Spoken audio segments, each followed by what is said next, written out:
Hello friends, myself Abhi and we are going to start UPSC go channel. हम daily the Hindu analysis के सारे topics complete करते हैं। आज 18 नवंबर है और 17 नवंबर के टॉपिक्स हम कंप्लीट कर रहे हैं।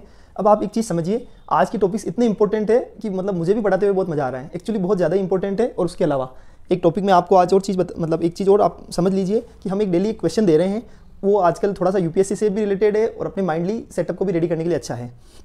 चलो हम टॉपिक को फाइनली स्टार्ट करते हैं।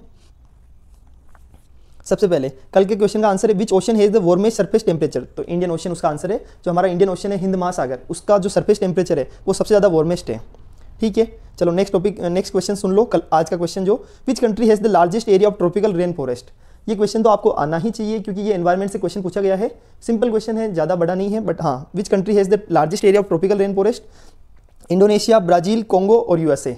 ठीक है, तो आपको बताना, अपना सही आंसर बताना है। ठीक है, एक चीज़ ध्यान रखना, मेरे यहाँ जो भी आपको क्वेश्चंस मिलेंगे, मेरे यहाँ जो भी स्टडी है उसमें सेल्फ एक्सप्लेनेटरी नोट्स मिलेंगे आपको बहुत ही सिंपल इजी फॉर्मेट में। और अगर आप यूट्यूब पे कोई भी वीडियो देखोगे तो वहाँ पर अगर 60 मिनट की है तो यहाँ पर आपको 30 मिनट्स में मिल जाएगी। मतलब आपका 50% time reduce with easy, simple and descriptive notes. आपको बहुत अच्छा लगने वाला है।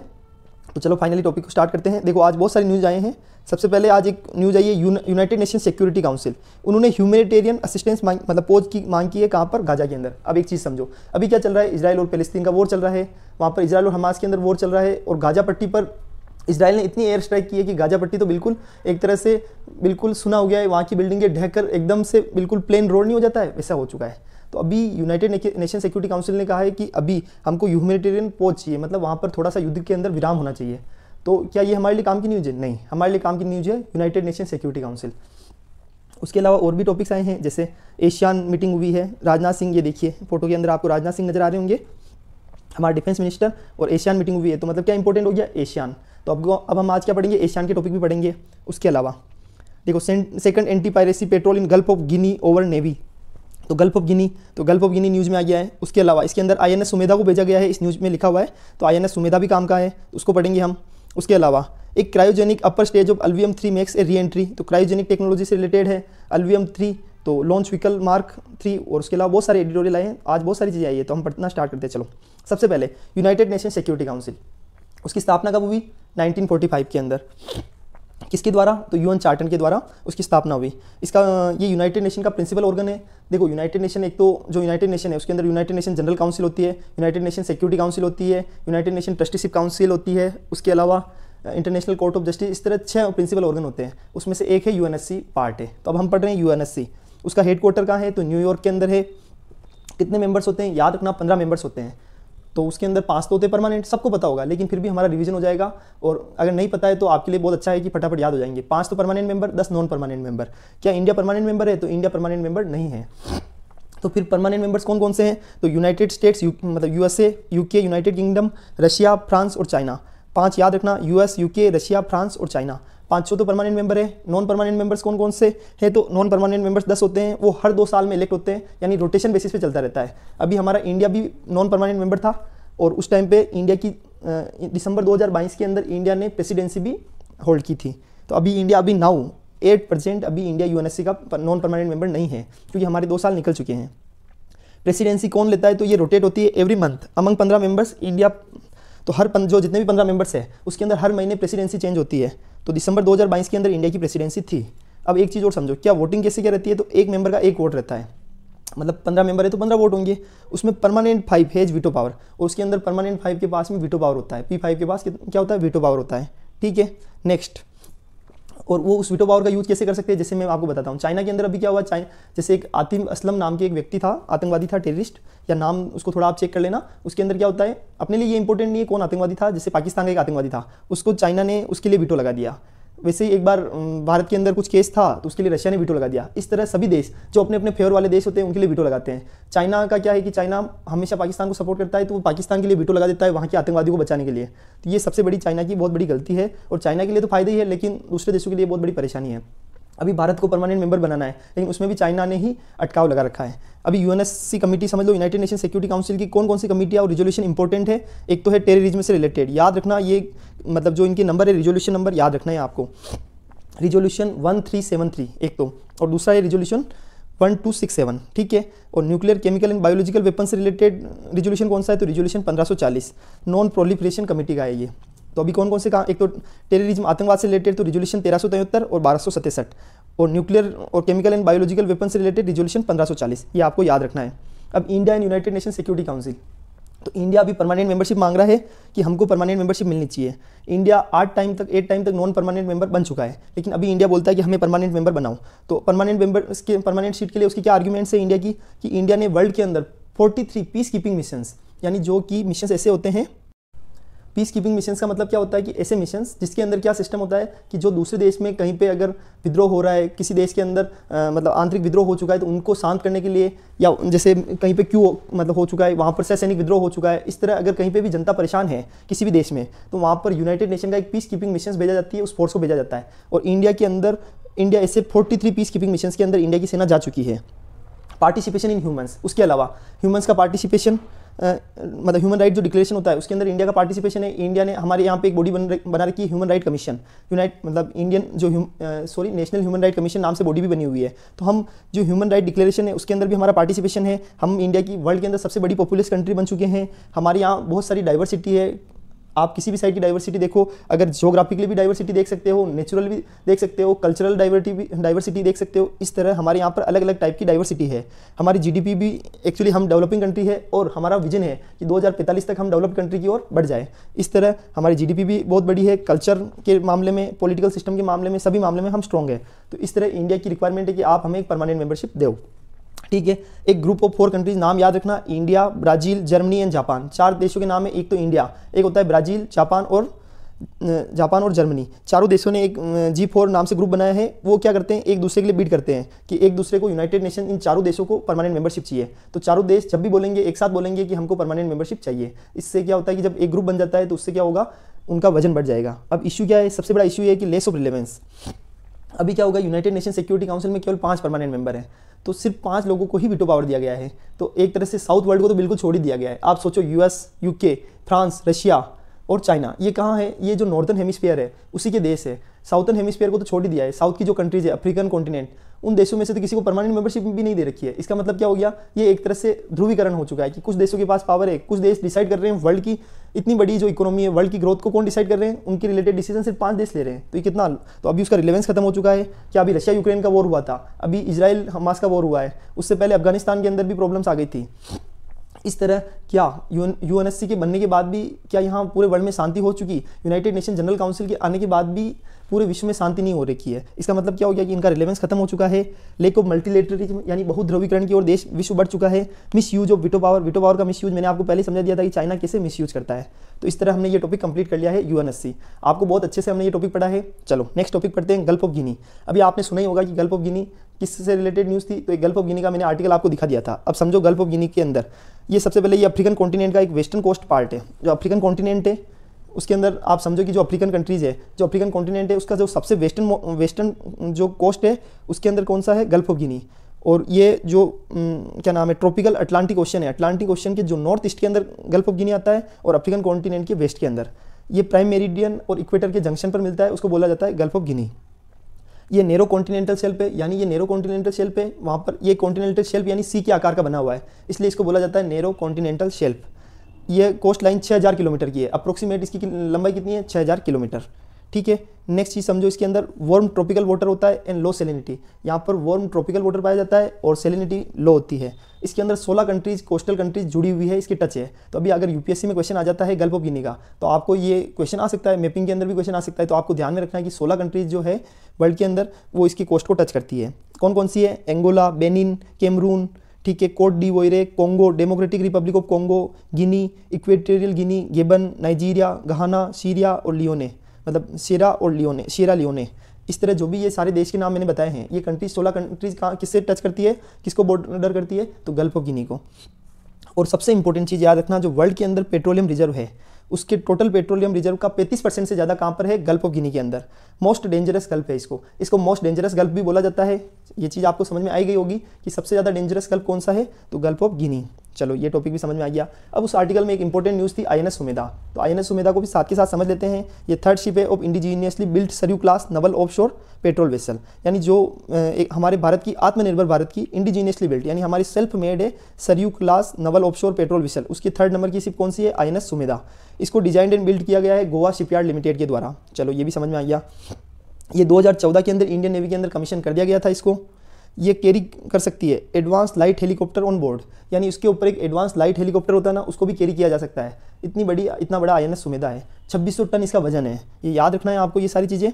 उसके अलावा इसकी टॉप स्पीड कितनी है? तो 25 नॉट्स, यानी 25 नॉट्स की टॉप स्पीड पर चल सकती है।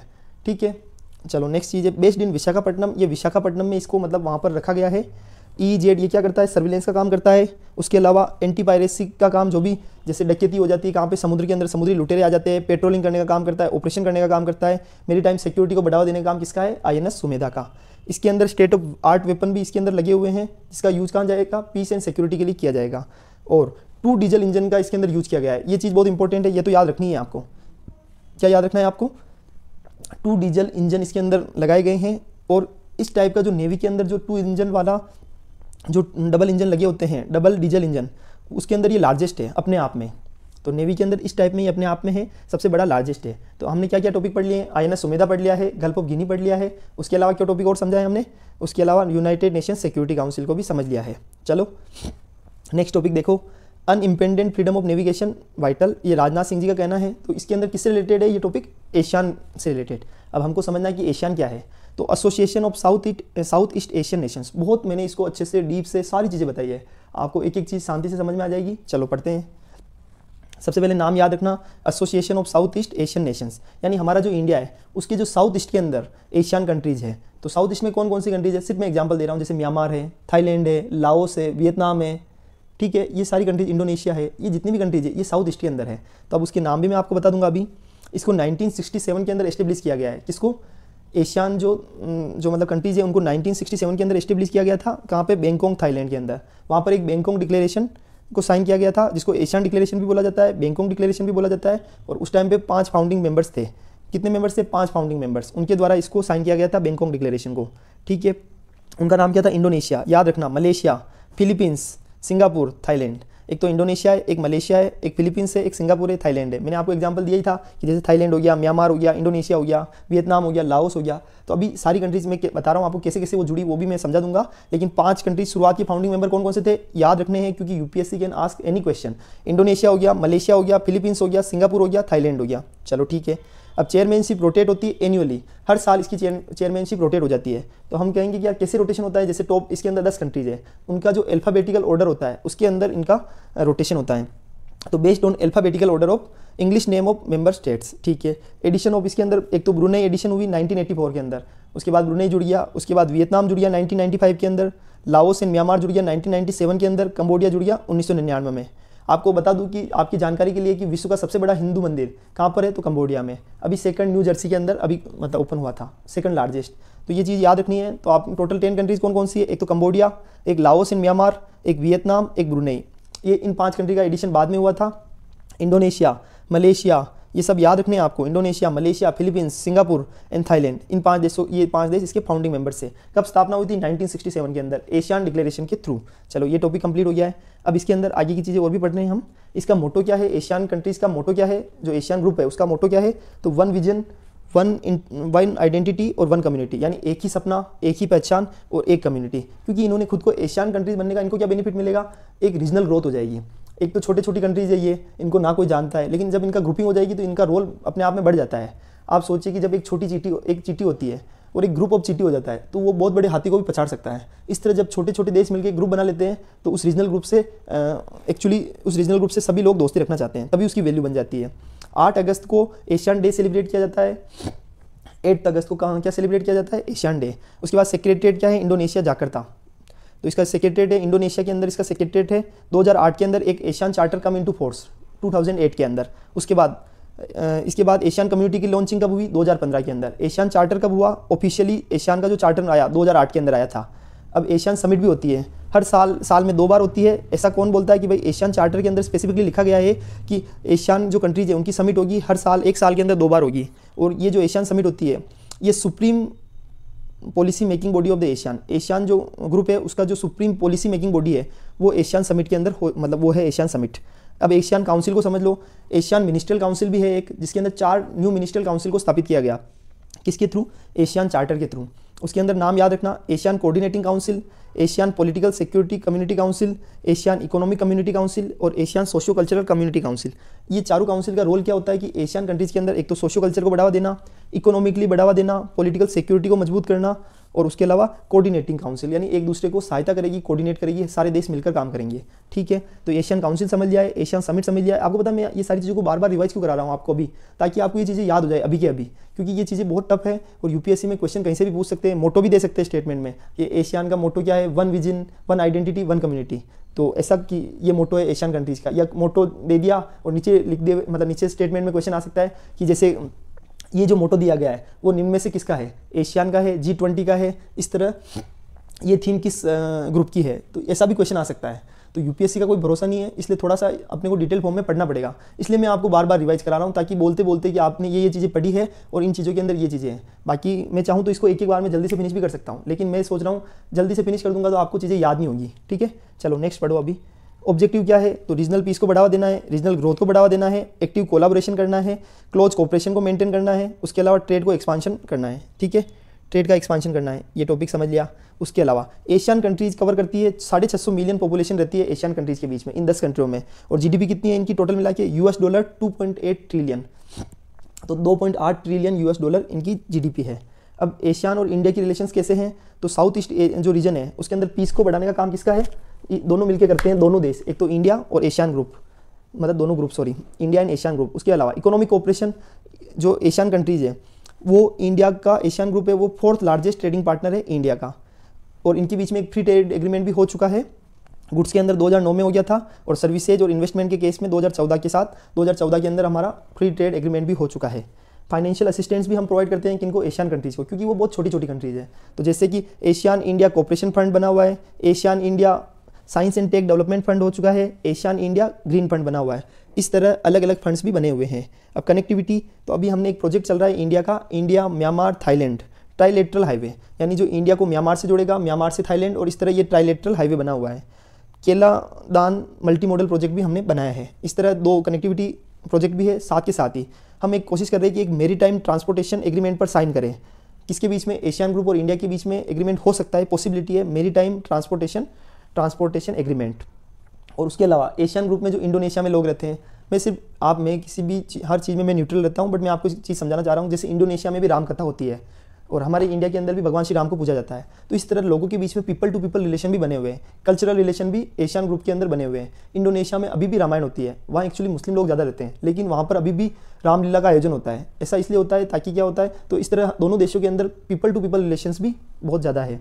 उसके अलावा डिफेंस कोऑपरेशन, तो एशियन और इंडिया के अंदर एक मेरीटाइम एक्सरसाइज होगी, 2023 में हेल्ड होगी अभी, मेड इन एशियन इंडिया मेरीटाइम एक्सरसाइज। उसके अलावा water shed military exercise held हुई 2016 के अंदर।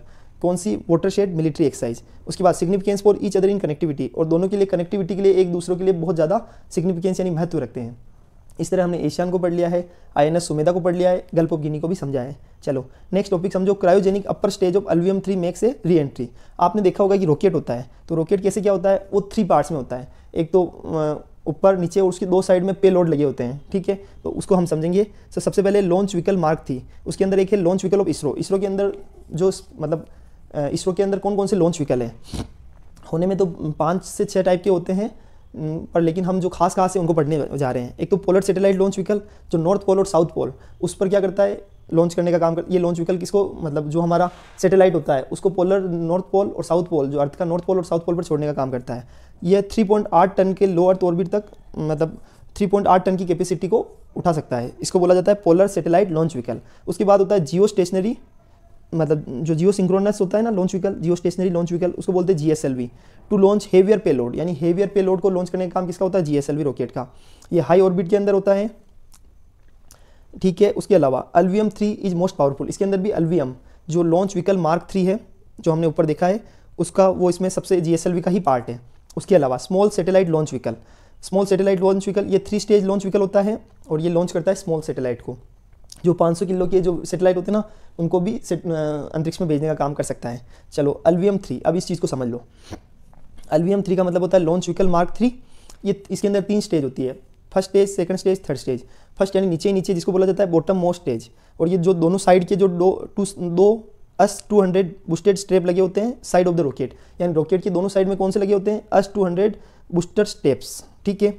ये इसके अंदर क्या होता है, सॉलिड फ्यूल लगा होता है। जब हम यहाँ से लॉन्च करते हैं रॉकेट को, जब लॉन्च किया जाता है लॉन्च पैड से, तो उस टाइम पे सॉलिड फ्यूल लगा होता है। उन सॉलिड फ्यूल से वो क्या करते हैं, आसमान में उड़ते हैं, तो उनके साइड में 2 जो बूस्टर स्टेप्स होते हैं उसके अंदर सॉलिड फ्यूल होता है। उसको बोला जाता है हाइड्रोक्साइल टर्मिनेटेड पॉलीब्यूटेडाइन। याद रखना, हाइड्रोक्साइल टर्मिनेटेड पॉलीब्यूटेडाइन। आज आपको लग रहा होगा बहुत ज़्यादा चीज़ें कॉम्प्लेक्स है, तो बिल्कुल है, बट ठीक है, मैंने इसको बहुत सिंपल और ईजी लैंग्वेज में लिखा है ताकि आपको आसानी से समझ में आ जाए, ठीक है। ये चीज़ समझ लो। तो इसके अंदर क्या है, एक तो सॉलिड फ्यूल होता है रॉकेट के अंदर। सेकंड के अंदर क्या होगा, साइड के जो दोनों हट गए, जैसे आपने अभी देखा होगा कि जब चंद्रयान 3 लॉन्च किया गया था आसमान के अंदर, जब चंद्रयान 3 को लॉन्च किया गया था तो ऊपर की साइड में आपने देखा होगा कि चंद्रयान 3 जैसे ही आसमान में गया तो सबसे साइड वाले 2 बूस्टर स्टेप होते हैं, पहले तो वो उसको रॉकेट को ऊपर छोड़ते हैं, उसके बाद वो दोनों हट जाते हैं, और उसके बाद 2 पार्ट्स रह जाते हैं। उसके बाद जो सेकंड पार्ट है उसको विकास इंजन के द्वारा लिक्विड फ्यूल के द्वारा उसको पावर किया जाता है। उसके अंदर लिक्विड फ्यूल होता है जिसके अंदर नाइट्रोजन टेट्रोक्साइड और अनसिमेट्रिकल डिमेथाइल हाइड्रोजाइन होता है, ठीक है। तो ये किस में होता है, सेकंड स्टेज के अंदर। और उसके बाद जब सेकंड स्टेज के अंदर जब सेकंड स्टेज लॉन्च हो जाता है तो वो भी हट जाता है, विकास इंजन वाला। उसके बाद थर्ड होता है अपर मोस्ट फाइनल स्टेज, उसके अंदर वो क्रायोजेनिक इंजन के थ्रू चलता है, और उसके अंदर क्या होता है, लिक्विफाइड हाइड्रोजन होता है और लिक्विफाइड ऑक्सीजन होता है। ये फ्यूल का नाम है। अब आप सोचिए कि हाइड्रोजन और ऑक्सीजन होता है तो उसका क्या बेनिफिट होता है, एक तो उससे पोल्यूशन कम होता है, और सबसे बड़ी चीज़ क्रायोजेनिक टेक्नोलॉजी का उद्देश्य क्या है कि जब पानी जैसे उसके अंदर फ्यूल है तो उसको इतना ठंडा कर दिया जाए लेकिन वो जमना नहीं चाहिए, बर्फ नहीं बनना चाहिए। तो जब दोनों चीज़ें एक साथ हो जाए तो वो ये काम कौन करता है, ये कौन सी टेक्नोलॉजी करती है, क्रायोजेनिक टेक्नोलॉजी। तो तीसरे के अंदर है फाइनल स्टेज में क्रायोजेनिक टेक्नोलॉजी। अब जो ये अल्वियम 3 है उसके अंदर ये 8 टन तक के लो अर्थ ऑर्बिट के अंदर वजन उठा सकता है। लो अर्थ ऑर्बिट में ये उसको पहुंचा सकता है किसी भी सैटेलाइट को, ठीक है। अब इसके मिशन कौन कौन से हैं उसके एग्जाम्पल सुन लो। One web India 1 mission, Chandrayaan 2 mission, Chandrayaan 3 mission जो भी लॉन्च किया था वो भी अल्वियम 3 के थ्रू लॉन्च किया गया था। GSAT-19 मिशन, केयर मिशन, और ये देखो मैंने एग्जांपल में भी लिखा हुआ है चंद्रयान 3 मिशन। उसके अंदर लॉन्च व्हीकल मार्क 3 का यूज़ किया गया था। याद रखना, ये सब चीज़ें आपको क्यों समझा रहा हूँ, क्योंकि यूपीएससी कुछ भी पूछ सकता है। अगर आपको पूछ ले कि सॉलिड फ्यूल में कौन कौन से आएंगे, लिक्विड फ्यूल में कौन कौन से आएंगे, क्या क्रायोजेनिक वाला फ्यूल कौन कौन सा है, तो उसके अंदर क्रायोजेनिक के अंदर जो इंजन है उसके अंदर लिक्विफाइड हाइड्रोजन और लिक्विफाइड ऑक्सीजन का यूज़ किया जाता है। उसके अलावा लिक्विड फ्यूल के अंदर कौन सा, तो नाइट्रोजन टेट्रोक्साइड और अनसिमेट्रिकल डाइमेथाइल हाइड्रोजाइन फ्यूल का यूज़ किया जाता है उसके बाद लिक्विड फ्यूल के अंदर। और सॉलिड फ्यूल में हाइड्रोक्साइल टर्मिनेटेड पॉलीब्यूटेडाइन का यूज़ किया जाता है। अब ये चीज़ें आपको याद रखनी होगी क्योंकि यूपीएससी का कोई गारंटी थोड़ी है कि वो कैसे क्वेश्चन पूछेंगे, इसलिए मैंने ये सारी चीज़ें आपको अंदर तक सारी चीज़ें डीप तक समझाई है। चलो नेक्स्ट टॉपिक समझो, चिकनगुनिया का। चलो मैं आपको एक बार एडिटोरियल दिखा देता हूँ। 1 सेकेंड है ना, ये देखो, how was the first vaccine for chikungunya approved, यानी चिकनगुनिया के लिए पहली वैक्सीन कैसे अप्रूव की गई है, तो उसको मैं आपको दिखाऊंगा। तो हमको क्या समझना है इस एडिटोरियल में, चिकनगुनिया क्या है। एक्चुअली इसमें जो लिखा हुआ है मैंने उसको एकदम व्यवस्थित, सिंपल और इजी लैंग्वेज में आपको बता दिया है। अभी मैं आपको दिखाऊंगा मेरे नोट्स के अंदर। उसके अलावा नेक्स्ट चीज़ है branded generic and the missing ingredient of quality, ये एडिटोरियल आया है। और एक एडिटोरियल और क्या है जो बहुत इंपॉर्टेंट है, challenging the electoral bond scheme. जो इलेक्ट्रोल बॉन्ड स्कीम है उस पर ऑथर अपना व्यू दे रहा है, लेकिन हमको क्या समझना है, इलेक्ट्रोल बॉन्ड को समझना है, चिकनगुनिया को समझना है, जेनेरिक और ब्रांडेड जो मेडिसिन होती है वो क्या होती है, ये सारी चीज़ें भी समझेंगे, ऑथर की व्यू भी समझेंगे। इस तरह हम सारे टॉपिक कंप्लीट करेंगे। तो सबसे पहले चिकनगुनिया को पढ़ लेते हैं हम। आपको आज थोड़ा मज़ा नहीं आ रहा है कि यार कितनी अच्छी अच्छी चीज़ें पढ़ रहे हैं आज। सबसे पहले चिकनगुनिया को समझ लो। चिकनगुनिया एक मॉस्किटो बोर्न वायरल डिसीज है, ठीक है, यानी मच्छर के काटने से कौन सा, अगर कोई मॉस्किटो है, जो एडिस इजिप्टो जो मॉस्किटो होता है मच्छर, उसके काटने से कौन सी बीमारी फैलती है, चिकनगुनिया। तो डेंगू भी उसी से होती है, याद रखना, चिकनगुनिया और डेंगू वो एडिस इजिप्टी जो वायरस है ना उसी से होती है। इसका पहला केस कहाँ पाया गया, तो तंजानिया में 1952 के अंदर। चलो ये भी समझ में आ गया। उसके बाद इसका नाम चिकनगुनिया कैसे पड़ा, तो वहाँ की एक लोकल लैंग्वेज है किमाकोंडे, उस लैंग्वेज से इसका नाम डिराइव किया गया है। उसके बाद transmitted to people through infected mosquito, यानी कोई इन्फेक्टेड मॉस्किटो है जिसके अंदर जिसको एडेस इजिप्टी या एडेस एल्बोपिक्टस मॉस्किटो बोला जाता है, उस जो एडेस इजिप्टी जो मॉस्किटो है उसके द्वारा इसको ट्रांसमिट किया जाता है। These mosquito also transmit dengue virus. ये तो मैं आपको वैसे ही बता दिया डेंगू वायरस। अब आपको पता हो थोड़े आज से 10 दिन पहले हमने जीका वायरस को भी पढ़ा था। मेरे को लगा कि मैं साथ के साथ इसको जीका वायरस को भी मैं ऐड करने वाला था, लेकिन मतलब उसका अभी नोट्स मेरे पास ऑलरेडी है, तो मुझे लगा कि मैं उसको भी ऐड कर देता हूँ और आपको समझा देता हूँ। बट एक्चुअली मैंने उसको इसलिए ऐड नहीं किया क्योंकि एक्चुअली आज इतनी सारी चीज़ें मतलब बहुत ज़्यादा इन्फॉर्मेशन आई है, फिर मैं आपको भरसक हो जाएगा, आप एक्चुअली परेशान हो जाओगे वैसा। तो चलो, these mosquito also transmit dengue virus. तो डेंगू और चिकनगुनिया वायरस किससे होते हैं? तो एडिस इजिप्टो मॉस्किटो के काटने से। चलो ये हो गया उनके बाइट करने से। सिम्टम्स कौन कौन से? एक तो जॉइंट पेन हो जाता है, मसल पेन हो जाता है, हेडक हो जाता है, न्यूशिया हो सकता है, रेसेज यानी एक तो जॉइंट पेन यानी हमारे जो घुटनों में दर्द हो सकता है जॉइंट्स के अंदर, मसल पेन हो सकता है मांसपेशियों में, सिर दर्द कर सकता है, रेसेज हो सकते हैं। अब इसका ट्रीटमेंट क्या है? जो कि इसके अंदर अभी जो एडिटोरियल दे रखा है उसके अंदर ट्रीटमेंट दे रखा है कि पहली वैक्सीन अभी इशू हुई है जिसका नाम है ISCHIQ। इसकी नाम से वैक्सीन है। अब इसका प्रोनाउंसिएशन तो आप देख लेना अपने हिसाब से, लेकिन मैं इसकी स्पेलिंग बता देता हूँ। ISCHIQ एडिटोरियल में भी ये लिखा हुआ है। ये पहली वैक्सीन है जिसको अप्रूव किया गया है फूड एंड ड्रग एडमिनिस्ट्रेशन, जो यूएसए की बॉडी है, मतलब फूड एंड ड्रग एडमिनिस्ट्रेशन, उसको पहली वैक्सीन है जिसको अप्रूव किया गया है। किसके लिए? चिकनगुनिया के लिए। ऑन 9 नवंबर 2023 को इसको अप्रूव किया गया था। इसमें एक ही डोज के थ्रू चिकनगुनिया खत्म हो जाता है। अब आप सोच रहे होंगे कि क्या इससे पहले वैक्सीन अवेलेबल नहीं थी? तो इसके पहले कोई ट्रीटमेंट अवेलेबल नहीं था, कोई वैक्सीन नहीं बनी थी। वर्ल्ड के अंदर पहली वैक्सीन जिसको फूड एंड ड्रग एडमिनिस्ट्रेशन जो डिपार्टमेंट है, अथॉरिटी है, उन्होंने इसको अप्रूव किया है, उसका नाम है ISCHIQ। ISCHIQ इस वैक्सीन का नाम याद रखना है आपको, क्योंकि ये पहली वैक्सीन है वर्ल्ड के अंदर जिसको अप्रूव किया गया है। अब रीजन्स और समझ लो। इसके रीजन्स क्या है? तो डेफिशिएंट वाटर, यानी अगर गंदा पानी का यूज उससे भी चिकनगुनिया हो सकता है, वहाँ पर मच्छर पनप सकते हैं। उसके अलावा सॉलिड वेस्ट मैनेजमेंट, जो ये सॉलिड वेस्ट जो कचरा होता है उसका प्रॉपर मैनेजमेंट नहीं कर रखा है, अगर उसकी एब्सेंस है तो उसके केस में क्या होगा? सॉलिड वेस्ट मैनेजमेंट के एब्सेंस के चक्कर में क्या सबसे बड़ी दिक्कत क्या आती है कि उससे मच्छर बहुत ज़्यादा होते हैं, और जब मॉस्किटो बहुत ज़्यादा होंगे तो उस मॉस्किटो से इश्यू किसका आएगा कि चिकनगुनिया फैलेगा। चलो, गवर्नमेंट की इनिशिएटिव बहुत इंपॉर्टेंट इनिशिएटिव है, वो है national vector borne disease control programme. याद रखना, national vector borne disease control programme ये कहाँ का है? तो ये हमारी इंडियन गवर्नमेंट का इनिशिएटिव है जिसके अंदर वेक्टर बोर्न जो डिसीज होती है उनका प्रिवेंशन किया जाता है। और वेक्टर बोर्न डिसीज कौन कौन सी है? एक तो मलेरिया, एक फिलेरिया, एक kala azar, Japanese, encephalitis, dengue and chikungunya. जो अभी हमने पढ़ा है चिकनगुनिया और डेंगू वायरस जो एडिस इजिप्टी से होती है, उसके लिए एक national vector borne disease control programme हमारी जो इंडियन गवर्नमेंट है उन्होंने लॉन्च किया गया था। और ये किसके अंदर आता है? तो ministry of health and family welfare के तहत, उस मिनिस्ट्री के अंतर्गत इसको लॉन्च किया गया था इस प्रोग्राम को। चलो, ये टॉपिक समझ लिया। अब हमने क्या क्या समझा? चिकनगुनिया को पूरा समझ लिया है, किस मच्छर के थ्रू होता है। इसकी पहला केस 1952 में पहली बार इसका केस आया था, ये भी हमने साथ ही तंजानिया के अंदर, और लोकल जो कीमा कोंडे लैंग्वेज होती है उसके थ्रू इसका नाम डिराइव किया गया है। तो ये सारी चीज़ें हमने समझ ली है। और डेंगू वायरस का भी वही एडिस इजिप्टो जो मॉस्किटो है वो भी डेंगू वायरस को फैलाने का काम करता है।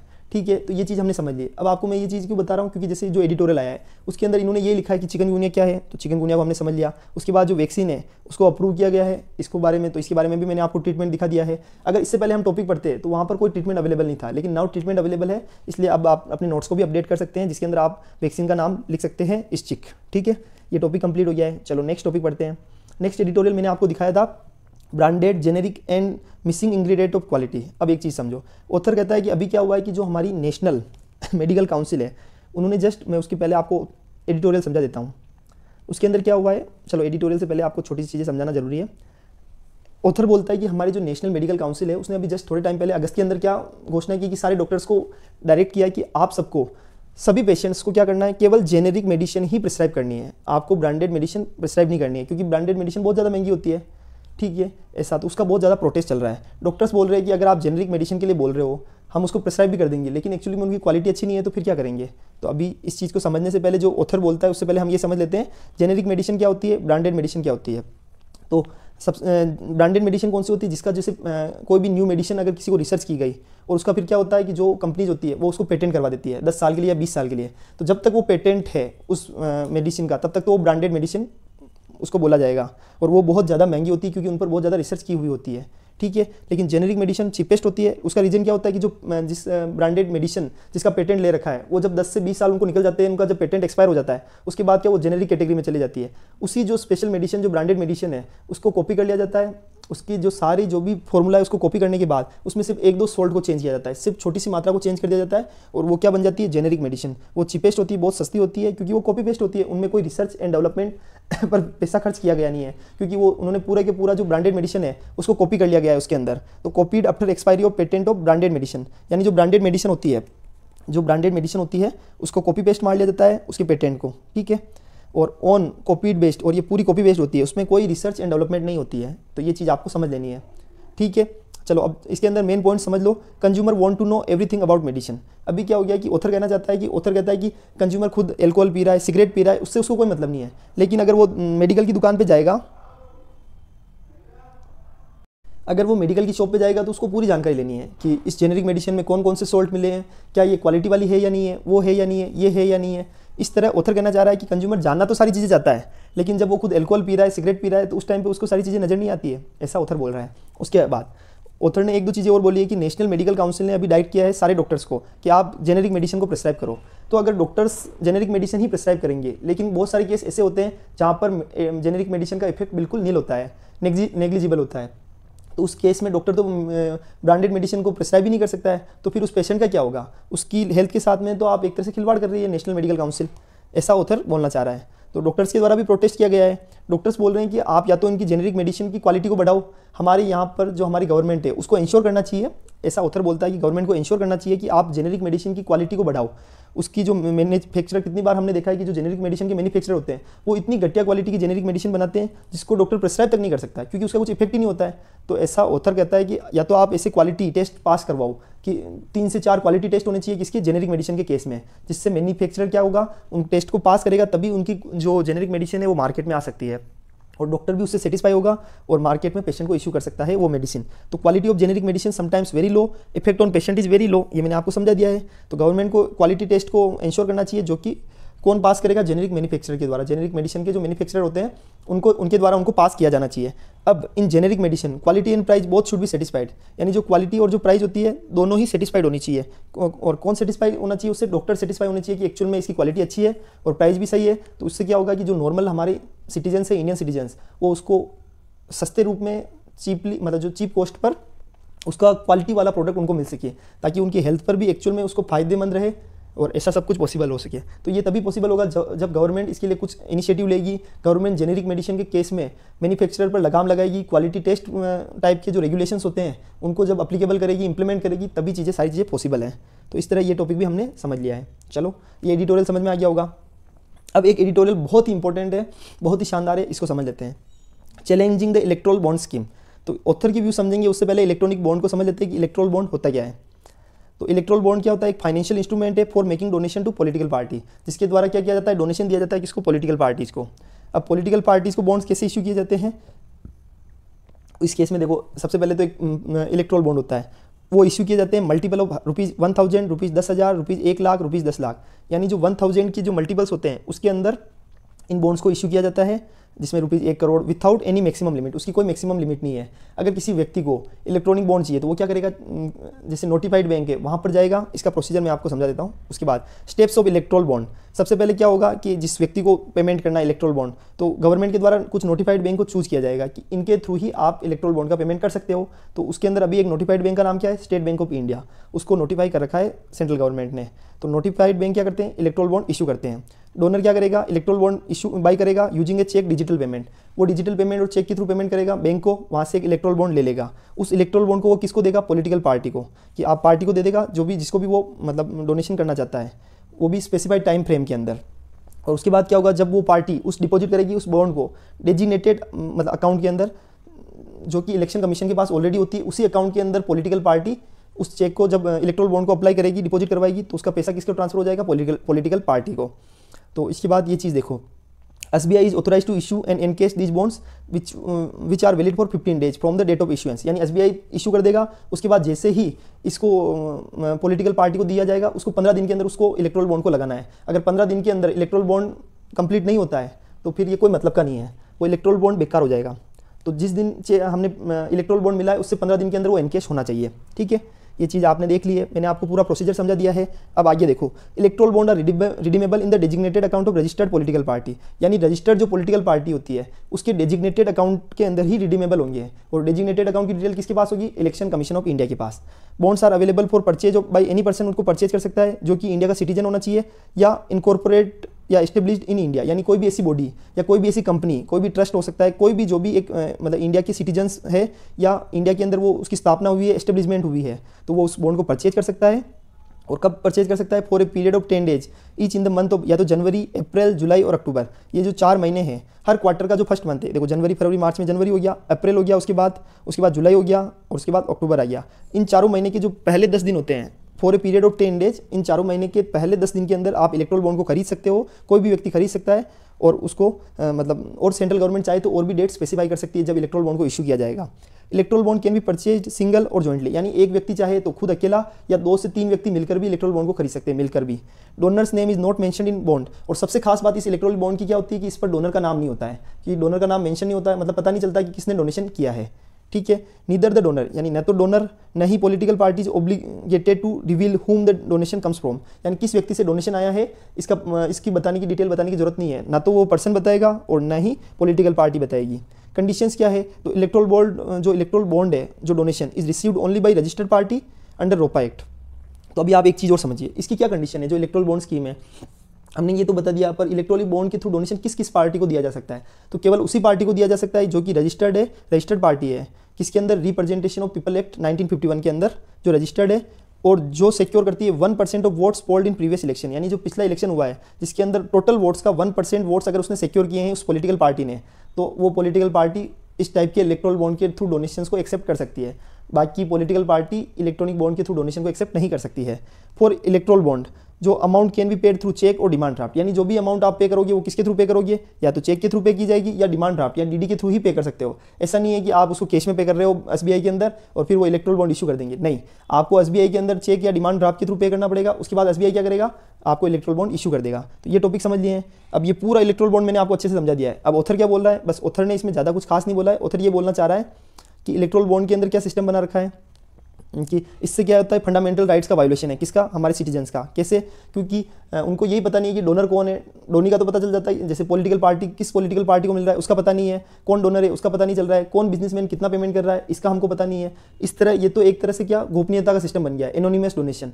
इससे तो ब्लैक मनी भी मतलब वाइट मनी में कन्वर्ट हो सकता है। तो इस तरह ऑथर कहना चाह रहा है कि ये एक तरह से हमारे देश की जो मतलब सिटीजन्स के लिए भी तकलीफदायक है और इस तरह ब्लैक मनी को वाइट मनी में भी कन्वर्ट किया जा सकता है, ऐसा ऑथर का बोलना है। और इससे रिलेटेड उसने 2-3 पॉइंट्स और बताए हैं कि गवर्नमेंट ने भी, ऑथर ने ऐसा बोला है कि अगर आप एक पॉलिटिकल पार्टी जिसके पास केवल 1% वोट है उसको आप इलेक्ट्रॉनिक बॉन्ड के थ्रू पेमेंट दे रहे हो तो ये भी गलत है। उसके अलावा जैसे एक चीज़ और ऑथर ने क्या बोली है कि अगर इस तरह का पेमेंट होगा तो इससे हमारे जो देश के जो सिटीजन्स है उनको तो एक्चुअली पता ही नहीं चल रहा है, उनके नॉलेज में ही नहीं है कि किसको कितना पेमेंट मिल रहा है।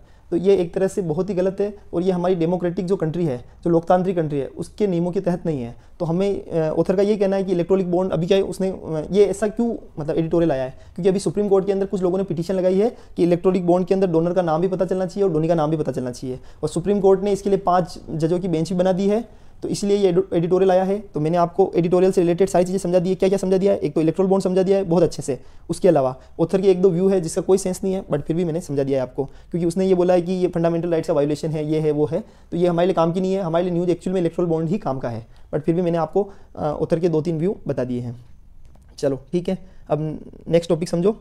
फर्स्ट टेस्ट फ्लाइट ऑफ, जैसे ये न्यूज़ एक्चुअली आज की जो न्यूज़पेपर है ना कल का उसके अंदर नहीं थी, लेकिन फिर भी मैं आपको इसलिए बता रहा हूँ क्योंकि अभी हमने एक पढ़ा था लॉन्च व्हीकल अल्वियम 3, तो इसलिए गगन उसमें मिशन चंद्रयान 3 का भी रोल था।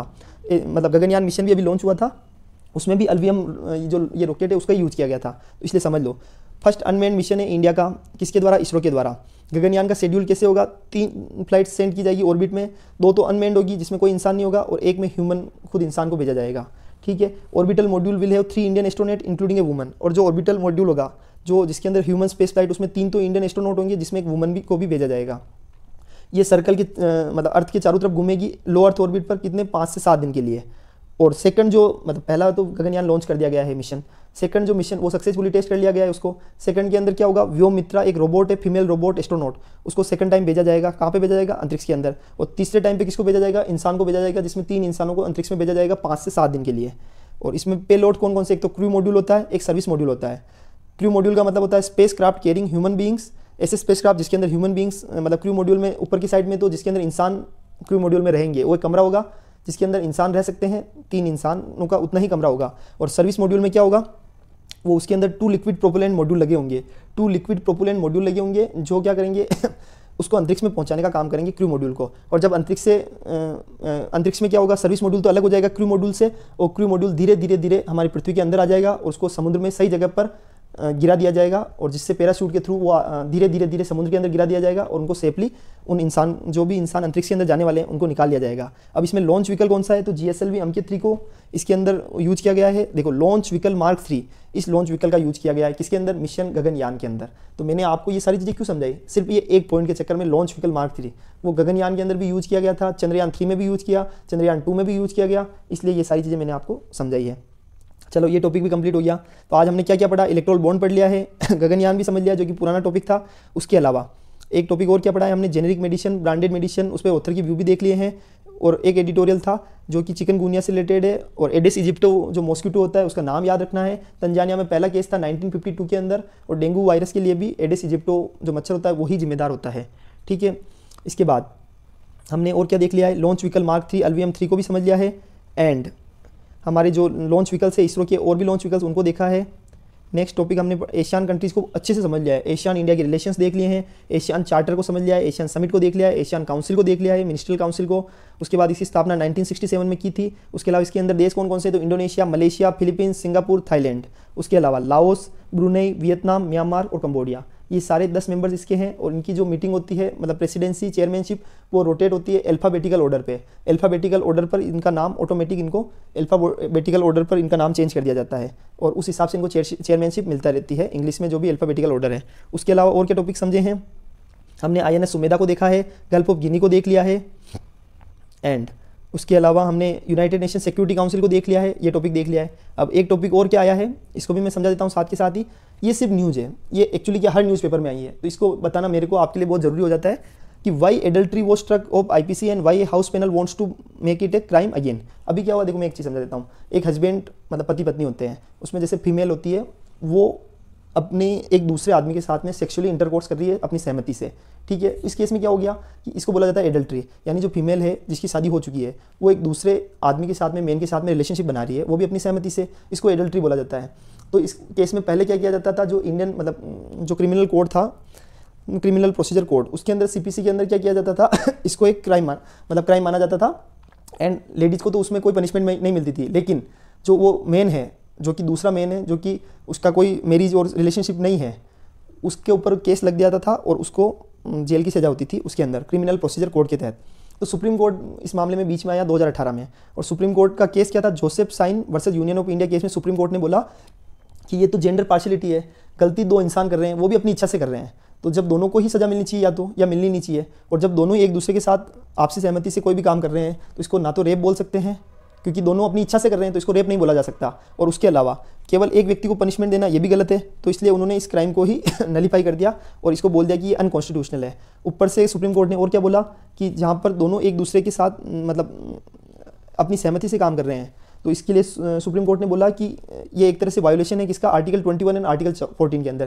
क्योंकि अगर किसी व्यक्ति की, एक लड़की की दूसरे आदमी के साथ शादी हो जाती है, तो सुप्रीम कोर्ट का बोलना है कि इसका मतलब ये तो नहीं हो गया कि आप उनकी बिल्कुल उसको बांध दिया है उस औरत को, ऐसा तो नहीं बोल सकते। तो ऐसा सुप्रीम कोर्ट ने कहा था और सुप्रीम कोर्ट ने इसको नलीफाई कर दिया, और जो वो क्राइम था सुप्रीम कोर्ट की नज़र में वो क्राइम नहीं था। तो इस तरह ये 2018 के अंदर नलीफाई हो गया। तो अभी जो हमारी पार्लियामेंट्री कमेटी है, जो पैनल है, उन्होंने कहा कि हम इसको वापस लॉ के अंदर हमको शामिल करना चाहिए, जो एडल्ट्री होती है उसको फिर से क्राइम बनाना चाहिए। लेकिन एज पर सुप्रीम कोर्ट उन्होंने कहा कि जेंडर वायोलेशन नहीं होना चाहिए, जेंडर पार्शियलिटी नहीं होनी चाहिए। तो सुप्रीम कोर्ट के उस निर्देशानुसार पार्लियामेंट्री पैनल चाहता है कि हम एडल्ट्री के केस में दोनों, एक तो शादीशुदा औरत और जो दूसरा व्यक्ति है, दोनों को ही सजा मिलनी चाहिए, जिससे ये जेंडर न्यूट्रल बन जाएगा, प्लस एक तरह से क्राइम की कैटेगरी में भी आ जाएगा। नहीं तो हमारे जो देश का कल्चरल जो सिस्टम है, जिसके अंदर एक पति पत्नी का रिलेशन होता है, वो बिल्कुल ही खत्म हो जाएगा। तो इस तरह ये वाली न्यूज़, तो ये फ्यूचर में इससे रिलेटेड और भी एडिटोरियल भी आ सकते हैं, इससे रिलेटेड और भी अपडेट्स आएंगे, क्योंकि पार्लियामेंट्री पैनल ने अपनी रिकमेंडेशन दे दी है। अब गवर्नमेंट उस पर क्या रूल बनाती है, क्या रेगुलेशंस बनाती है, इससे रिलेटेड और भी प्रोविजंस आएंगे, और जैसे ही नए प्रोविजंस आएंगे आई विल अपडेट, मैं आप सबको अपडेट कर दूंगा। ठीक है, थैंक यू सो मच।